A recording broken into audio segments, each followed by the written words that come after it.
It was late, almost midnight, when the storm hit. I was in my small apartment, curled up on the couch, trying to ignore the howling wind outside. My phone buzzed, and when I saw her name flash on the screen, my heart skipped a beat. Emily.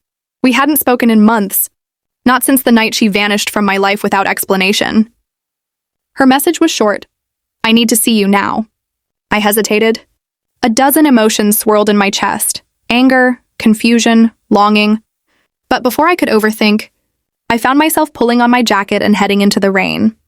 She was waiting for me in the parking lot, standing under a flickering streetlight, drenched but somehow still beautiful.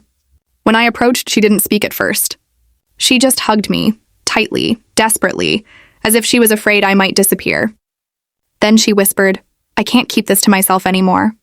We went inside, the storm rattling the windows. She sat on the edge of my couch, twisting her hands nervously. "The night I left," she began, "I wasn't running away from you. I was protecting you." I frowned, not understanding.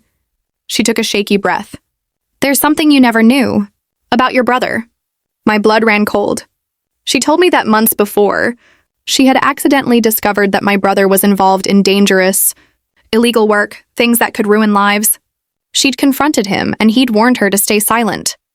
When she refused, he threatened both of us. That's why she left, thinking that if she disappeared, I'd be safe. I didn't know whether to feel grateful or betrayed. Part of me hated that she'd kept this from me. Another part ached at the thought of what she'd gone through alone. We sat in silence for a while, the only sound the rain pounding outside. Finally, she looked at me, eyes brimming with tears. "I'm sorry, I just couldn't carry it anymore. That night changed everything. The image I had of my brother was shattered, and the love I thought was gone suddenly felt painfully alive again. But there was no going back to how things were. The secret had rewritten our history, and no matter what happened next, nothing would ever be the same again."